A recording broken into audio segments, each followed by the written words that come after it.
A frase ecoa como um estalo seco no meio de um cenário já saturado de tensão.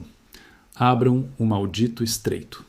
A declaração de Donald Trump não surge como um comentário isolado, mas como um ponto de ruptura dentro de uma escalada que já vinha se desenhando há dias. Ao ameaçar atingir usinas de energia e pontes do Irã, o tom muda, e muda de forma definitiva. Não se trata mais de contenção nem de sinalizações indiretas, trata-se de pressão direta, com alvos estratégicos claramente definidos. E quando a infraestrutura entra na mira, o impacto deixa de ser apenas militar e passa a atingir o funcionamento básico de um país. O pano de fundo dessa declaração é o Estreito de Hormuz, uma das rotas mais sensíveis do planeta. Não é exagero dizer que boa parte da estabilidade econômica global depende da fluidez desse ponto específico. Quando Trump exige sua reabertura, ele não está apenas defendendo interesses regionais, está sinalizando que o bloqueio ou a ameaça ao estreito é inaceitável dentro da lógica internacional atual. A mensagem é clara: se Hormuz permanecer comprometido, as consequências serão direcionadas a estruturas vitais do Irã. É uma forma de transformar um impasse geopolítico em um ultimato operacional. Enquanto isso, no sul de Israel, a realidade no terreno continua a se deteriorar. Um míssil iraniano atingiu pela terceira vez uma zona industrial no Negev. Inicialmente, temeu-se um vazamento tóxico, um cenário que poderia ampliar drasticamente o impacto do ataque. A hipótese foi descartada, mas o simples fato de ter sido considerada revela o nível de risco envolvido. Quando áreas industriais entram no raio de impacto, o perigo não se limita à explosão imediata. Há sempre a possibilidade de efeitos secundários, muitas vezes mais devastadores do que o ataque em si. Esse tipo de ocorrência expõe uma mudança sutil, porém significativa no padrão do conflito. Alvos industriais não são escolhidos ao acaso. Eles representam capacidade produtiva, logística e, em muitos casos, pontos críticos da economia. Atacá-los significa enfraquecer não apenas a resposta militar, mas também a resiliência econômica. É uma estratégia que amplia o alcance do confronto para além das linhas tradicionais de combate, atingindo a estrutura que sustenta o esforço de guerra. No norte de Israel, a situação também se intensifica. Em Deir al-Assad, 6 pessoas ficaram levemente feridas após um ataque com foguetes do Hezbollah. Mais uma vez, os números podem parecer limitados, mas o padrão se repete. Frequência crescente, alcance ampliado e pressão constante sobre áreas civis. Cada ataque adiciona uma camada de desgaste, não apenas físico, mas psicológico. Viver sob a expectativa de novos impactos transforma o cotidiano em um estado permanente de alerta. O Hezbollah, nesse contexto, atua como um multiplicador de tensões. Sua capacidade de operar a partir do Líbano amplia o alcance do conflito e dificulta qualquer tentativa de contenção localizada. Não se trata apenas de um ator secundário, mas de uma força que influencia diretamente o ritmo e a intensidade dos acontecimentos. Cada foguete lançado não é apenas uma ação isolada, mas parte de uma dinâmica maior, onde múltiplas frentes se alimentam mutuamente. E é justamente no Líbano que outro episódio adiciona ainda mais peso ao cenário. 4 pessoas morreram em ataques conduzidos pelas forças de defesa de Israel, no sul de Beirute. A resposta israelense segue uma lógica de neutralização de ameaças, mas inevitavelmente contribui para o ciclo de ação e reação que define o momento atual. Cada ataque gera uma resposta e cada resposta carrega o potencial de ampliar ainda mais o conflito. O que se observa é uma escalada em múltiplas camadas. De um lado, declarações que elevam o tom e estabelecem novas linhas de confronto. De outro, ações concretas que reforçam essas declarações e mostram que não se trata apenas de retórica.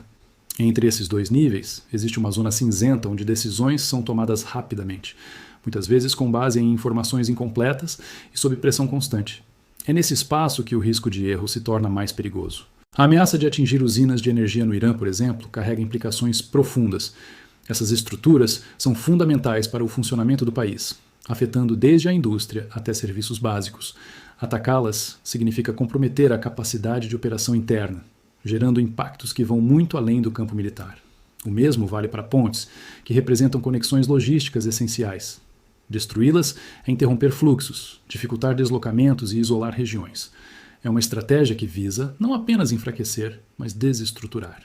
Ao mesmo tempo, o Irã mantém sua postura de resistência, combinando ações militares com declarações que reforçam sua disposição de continuar o confronto. Essa combinação cria um ambiente onde a negociação se torna cada vez mais difícil. Quando ambos os lados elevam suas apostas, o espaço para concessões diminui. E sem concessões, a tendência é que o conflito se prolongue ou se intensifique. Há também um elemento de percepção que não pode ser ignorado. Em conflitos dessa magnitude, o que cada lado acredita que o outro fará é tão importante quanto o que de fato acontece. Se uma ameaça é interpretada como iminente, a resposta pode vir antes mesmo de qualquer ação concreta. Isso cria um ciclo de antecipações onde decisões são tomadas não apenas com base em fatos, mas em expectativas.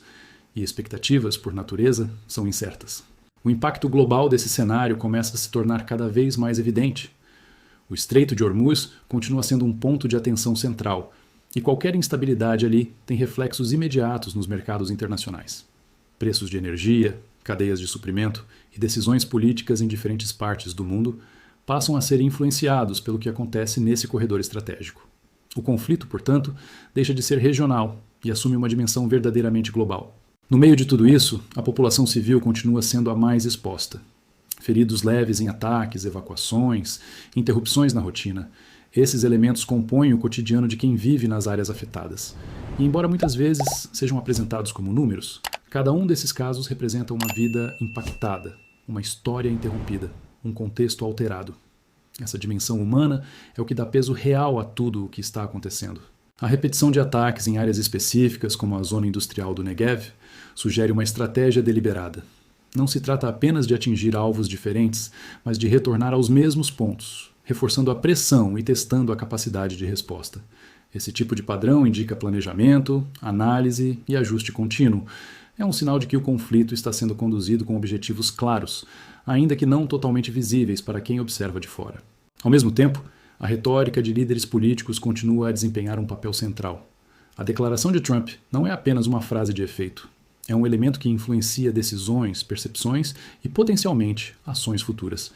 Em cenários assim, palavras podem ter consequências tão significativas quanto movimentos militares. Elas definem limites, estabelecem expectativas e, em muitos casos, criam as condições para o que vem a seguir. O que torna esse momento particularmente delicado é a convergência de fatores. Não é apenas um ataque isolado, nem uma declaração específica, nem um único movimento estratégico. É a soma de todos esses elementos ocorrendo em um curto espaço de tempo e interagindo entre si. Essa convergência cria um ambiente altamente volátil, onde pequenas mudanças podem gerar efeitos desproporcionais. A sensação predominante é de que o conflito está em um ponto de inflexão. Não necessariamente porque uma decisão final será tomada imediatamente, mas porque as condições para uma mudança significativa estão sendo formadas. Pode ser uma intensificação mais ampla, pode ser uma tentativa de contenção mais estruturada, ou pode ser uma combinação de ambos, ocorrendo em diferentes níveis simultaneamente. Nesse contexto, acompanhar os acontecimentos exige mais do que atenção, exige interpretação. É preciso olhar além dos fatos isolados e entender como eles se conectam, como influenciam uns aos outros e quais caminhos podem abrir. Porque, no fim, o que está em jogo não é apenas o presente, mas as possibilidades que ele cria para o futuro. Se você quer continuar acompanhando essa crise com profundidade, entender o que realmente está por trás de cada movimento e se antecipar aos possíveis desdobramentos, este é o momento de fazer parte disso. Inscreva-se no canal, ative o sininho e não perca nenhuma análise, porque enquanto muitos ainda estão tentando entender o que já aconteceu, os próximos capítulos dessa história já estão sendo escritos e podem mudar tudo